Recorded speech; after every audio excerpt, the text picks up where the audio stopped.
Iran recent attack سعودی عرب، متحدہ عرب امارات، Kuwait اور عمان میں ایران کی جانب سے ڈرون حملے کیے گئے۔ سعودی وزارت دفاع یہ کہتے ہیں کہ سعودی فضائی حدود میں داخل 56 ڈرونز کو تباہ کر دیا گیا ہے۔ دبئی کے مرکزی علاقے میں عمارت پر ڈرون کا ملبہ گرا جس سے عمارت متاثر ہوئی۔ بحرین نے بھی ایرانی حملوں کی متعدد لہریں ناکام بنا دی ہیں۔ 114 بیلسٹک میزائلز اور 190 ڈرون تباہ کر دیے گئے ہیں، اور UAE فضائی دفاعی نظام جو ہے اس نے 10 بیلسٹک میزائل اور 26 ڈرونز تباہ کیے ہیں۔ بٹ یہ ہیونگ سیڈ دیٹ، جب یہ میزائلز انٹرسیپٹ بھی ہوتے ہیں، جو ایرانین میزائلز ہیں، ان کا ڈیبری جب آ کے گرتا ہے تو اس سے عمارتوں میں آگ لگتی ہے، لوگوں کو نقصان پہنچتا ہے، وہ بھی بڑا خطرناک ہوتا ہے۔ اچھا جناب، اور ساتھ ہی ہم یہ دیکھ رہے ہیں کہ ایرانی فوج مسلسل سعودی عرب، کویت، متحدہ عرب امارات اور قطر میں امریکی اڈوں کو نشانہ بنا رہی ہے۔ UAE کی بات کر رہے ہیں ہم، تو وہاں پر ہم نے دیکھا کہ واقع الفزرہ میں 20 بیس کو نشانہ بنایا گیا اور دبئی کے مرکز میں ڈرون حملے ناکام بنائے گئے ہیں۔ اچھا، ڈرون کا یہی بات جو سائن کر رہے تھے کہ جب ملبہ عمارت پہ گرا تو ہم نے دیکھا کہ اس طرح کے وہاں پر کچھ مناظر تھے۔ دوحہ میں بھی رات گئے حملے ہوئے اور قطری حکومت کا کہنا ہے کہ بیلسٹک میزائل حملوں کا مقابلہ کر رہے ہیں۔ سعودی عرب کے مشرقی علاقے میں ڈرون حملے ہوئے اور سعودی وزارت دفاع کا کہنا ہے کہ متعدد ڈرونز حملے ناکام بنا دیے گئے ہیں۔ تو یہ تمام تر صورتحال ہے، اور وہی بات کہ ایران جو ہے اس کی اسٹریٹجی ہمیں ملٹی پرونگ لگ رہی ہے کہ ان کو ان تمام بیسز کو ہٹ کرنا ہے جو امریکہ کے ہیں، اور ساتھ ہی ان کنٹریز کو یہ بھی کہا ہے کہ آپ ان ممالک سے کہیں، ان کنٹریز کو کہا ہے کہ امریکہ سے کہیں جی اپنی بیس خالی کر دیں۔ تو جوہر سلیم صاحب، سابق سیکرٹری خارجہ، ہمارے ساتھ موجود ہیں اس ساری صورتحال پر بات کے لیے۔ تھینک یو سو مچ جوہر صاحب فار جوائننگ اس۔ جوہر صاحب، یہ جو معاملہ ود دا گلف کنٹریز ہے ایران کا، یہ ہم دیکھ رہے ہیں یہاں پر کسی قسم کی کوئی کمی نہیں آ رہی ہے، اور ایران نے پہلے تو یہ کہا کہ ہم اٹیک نہیں کریں گے، پھر اپنے بیان کو تبدیل کر کے یہ کہا کہ امریکی بیسز خالی کرا دیں تو پھر ہم اٹیک نہیں کریں گے۔ تو آپ سمجھتے ہیں یہ جتنا پرولونگڈ ہو رہا ہے اتنے ہی زیادہ چانسز ہیں کہ یہ کنٹریز بھی انوالو ہو سکتی ہیں، اس جنگ کا حصہ بن سکتی ہیں؟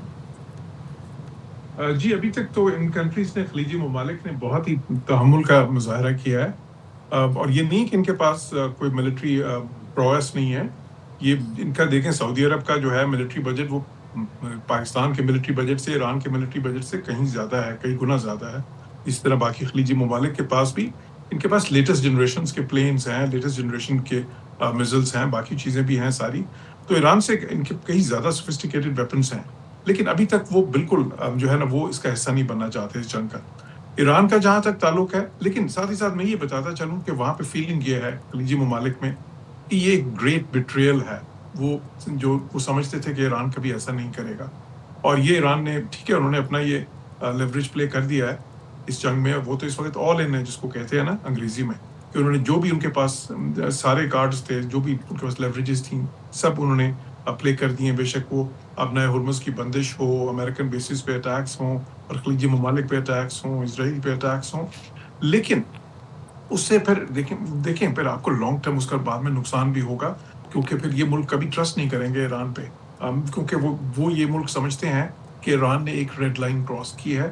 وہ کبھی نہیں سمجھتے تھے کہ ایران ان پہ اٹیک کرے گا۔ بیسز پہ اٹیک کرنا ایک چیز ہے، لیکن ان ملکوں کے سویلین انفراسٹرکچر پہ اٹیک جس طرح کے ہوئے ہیں، وہ اس کو ایکسپیکٹ نہیں بٹ جوہر کرتے صاحب، تھے۔ سویلین انفراسٹرکچر پہ اٹیکس تو ایران اون بھی نہیں کرتا، وہ تو بیچ میں ایک اسرائیلی شرپسندی بھی ہے نا جو ہم دیکھ رہے ہیں، خاص طور پر سعودی آئل ریفائنری اٹیک کو جس طرح سے ایران نے نہیں اون کیا۔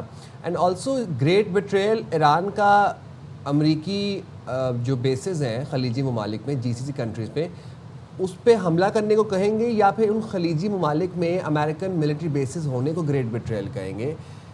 یہ ذرا بتائیے گا۔ جی دیکھیں، یہ امریکن بیسز جو ہے نا، اس کا تھوڑا سا ہسٹوریکل پرسپیکٹو بھی ظاہر ہے کہ ضرورت ہے اس کو مد نظر رکھنے کی۔ یہ بیسز جو ہے، یہ ساری جو خلیجی ریاستیں تھیں، یہ ایک زمانے میں ظاہر ہے یہ برٹش پروٹیکشن میں تھیں، ان کی یہاں پہ بیسز ہوتی تھیں، اور وہ پھر ان کو آزادی ملی۔ جب آزادی ملی تو اس کے بعد پھر وہ UK سے پھر وہ ٹرانسفر ایک قسم کا پھر امریکہ کو جو ہے نا اس وقت ان کی پروٹیکشن کے لیے انوالو کر لیا گیا، اور امریکہ کی بیسس بہت پہلے کی قائم ہے، اس میں دہائیوں سے قائم ہے۔ یہ نہیں کہ یہ کوئی ایران کے جو ہے خطرے سے نمٹنے کے لیے انہوں نے یہ بیسس بنوائی تھیں، یہ تو اس سے بہت پہلے کی ہیں۔ تو یہ اس لیے یہ بیسس، وہ ملک نہیں سمجھتے کہ یہ بیسس جو ہیں ایران کو ان پہ اعتراض ہونا چاہیے، کیونکہ یہ تو ایک ہمارا وہ تاریخی، اور ان کا رائٹ ہے، ظاہر ہے کہ ہر ملک کا رائٹ ہوتا ہے کہ وہ سمجھے کہ وہ کسی ملک کے ساتھ اس قسم کا دفاعی معاہدہ کرے جو ان کی سلامتی کے لیے ضروری ہو. تو اس لیے وہ اس کو, اور پھر اگر ایران کہے کہ یہ بیسز ختم کر دیں, تو میں نہیں سمجھتا کہ وہ یہ ملک خلیجی ممالک, اور میں دیکھیں ان میں سے کئی ممالک میں, مثلاً بحرین میں سفیر بھی رہا ہوں, مجھے تھوڑا سا اندازہ ہے ان کے انداز فکر کا, تو وہ بالکل یہ بیسز نہیں ختم کریں گے ایران کے کہنے پہ یا کسی اور کے کہنے پہ. وہ سمجھتے ہیں کہ یہ جو ملٹری بیسز ہیں یہ ان کی سلامتی میں مددگار ثابت ہوتی ہیں, ان کا جو اکنامک ماڈل ہے, ان کا جو پولیٹیکل ماڈل ہے, اس کو ان کی جو اسٹیبلٹی اور سیکیورٹی ہے اس کے لیے ضروری ہے. تو اب اس پہ جس طرح میں نے کہا کہ ان پہ اٹیکس چلے, ایک پچھلی دیکھیں 12 روزہ جنگ ہوئی تھی جون میں, اس میں ایران نے آخر تک اٹیکس نہیں کیے تھے اس قسم کے.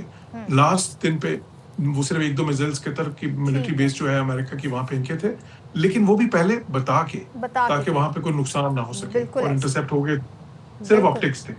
اس پر ایران نے اپنا سارے لیوریج استعمال کیے, اور یہ بہت ہی زیادہ ہائی رسک گیم ہے, کیونکہ اس کی جو پہ ریٹرمنیشن ہو رہی ہے نا.